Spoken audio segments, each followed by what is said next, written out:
We're on the beautiful, windy, as you can see, island of Lanzarote, which is part of the Canary Islands. And with us today is the new Audi e-tron Q8. As you can see, we've got here two of the versions, the regular SUV and the Sportback. Now, the Sportback that you see there is, yes, the hotter S version, which unfortunately is not coming to India, but we will get the Sportback body style as well. So let's have a good close look at them. But before we begin, don't forget to subscribe to the Autocar channel for all the latest news and reviews.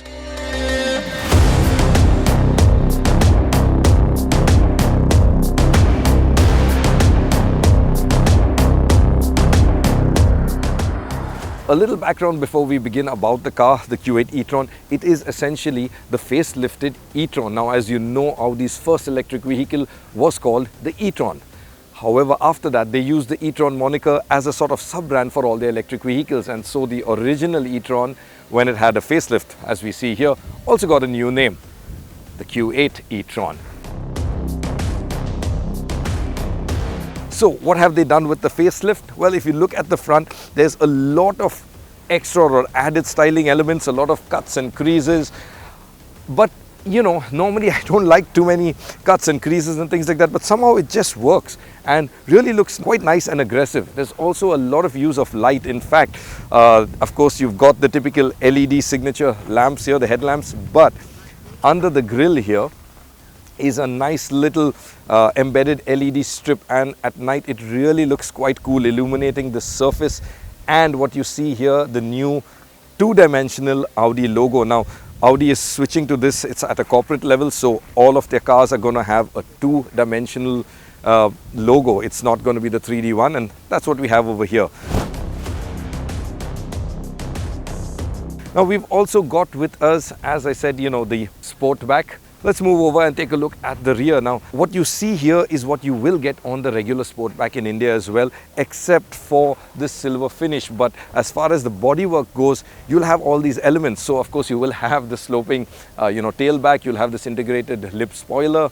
You'll have a diffuser down below and the big light bar all across. So, it really looks quite neat. Yes, this SQ8 version, is also a little bit wider, a lot more powerful. That version unfortunately is not coming here, but our regular Sportback will have all of these styling elements and it looks quite cool.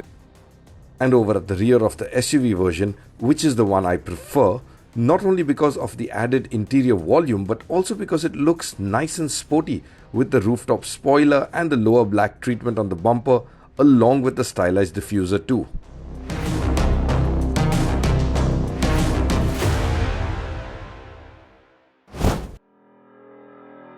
So, coming to the insides, the new e-tron facelift or the Q8 e-tron. Well, what's changed? Not much actually, and it's actually a very good thing because I really like Audi interiors. You know, the styling, the quality, the fit and finish are all really top notch. In fact, the only thing I don't really like is the fact that, you know, the HVAC system is also a touch screen. So you have to take your eyes off the road and, you know, adjust the temperature. It does help, of course, that it has haptic feedback, so that's a small consolation. But apart from that, everything else is really fantastic inside. The gear lever, it operates with a nice sort of quality feel, as do the few knobs that you do have around here. For this car, for the new Q8 e-tron, Audi says they've increased the percentage or have a very high percentage of recycled material. So some of the plastics that you see around are recycled on the inside. Now, this car has, we are in Lanzarote, which is a Spanish territory or a Spanish island. Well, you have, as you can see here, the rear view cameras. So there's a camera out there on the stalk, on the arm, and you have little LCD screens here. That's not coming to India, and believe me, that is a good thing, because sometimes when you're driving and you just poke your head forward, you want a deeper look. You can't do that. You've got to tap the screen and then drag and adjust it. So not very user friendly, honestly, in my opinion. So it's just better we have mirrors in India, and you'll be happy with that.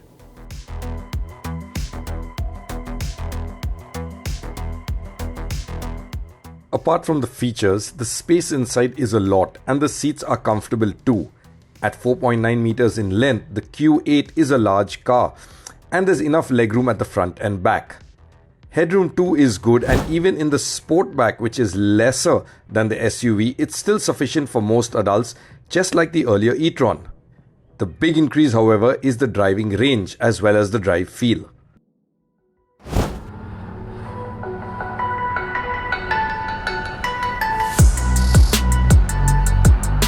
So the first thing I did notice about the new car is the improvement in the steering. Now Audi says they've made some improvements to some key areas. For starters, they've improved the responsiveness, which is basically how quickly the rear axle follows the front in a turn, and there's a 10% improvement in that. There's also a 10% improvement in a reduction in the amount of input you need to effect a turn.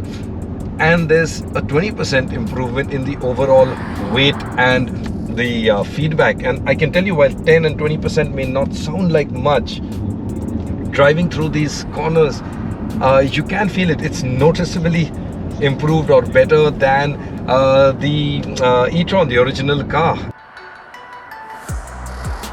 The biggest change though is to the driving range, with a bigger and more efficient battery pack. As before, 2 packs are available. The 50 trim models now have a larger 95 kWh pack with a WLTP range of 491 to 505 kilometers for the regular and the Sportback models respectively, while the 55 trim gets a 114 kilowatt battery pack with a range of 580 to 600 kilometers. The S versions also use the larger pack, but with more power. They have a range of 494 and 513 kilometers. Naturally, charging times vary with battery size and charging speed, but on 11 kilowatt AC charger, the 55 trim takes 11.5 hours to fully charge, while on a 150 kilowatt DC charger, 10 to 80% takes only 30 minutes. So we're going to get the 50 and the 55 version of the Q8, and both use a dual motor setup. Of course, the power outputs are different. In the 50, it makes 340 horsepower. In the 55, you get 408. Torque is the same. They're both 664 Newton meters of torque. So what does it feel like? I'm driving the 55, which is the higher horsepower version, and well, as you know, we've gotten used to electrics now delivering that instant shot of torque. This one is no different. You pin your foot down like this, and yeah, you just get thrown back and shot off forward.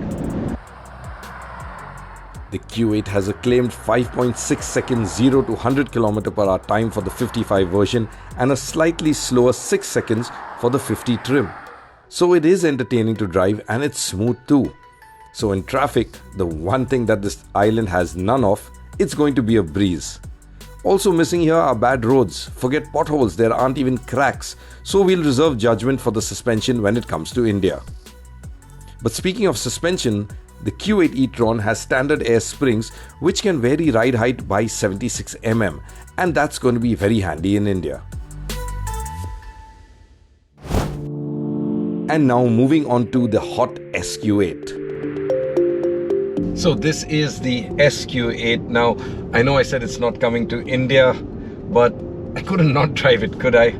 This is a 3-motor setup. The other cars are a dual motor. This is 3 motors, and it produces a lot more power and a lot more torque too. So I just had to give it a go.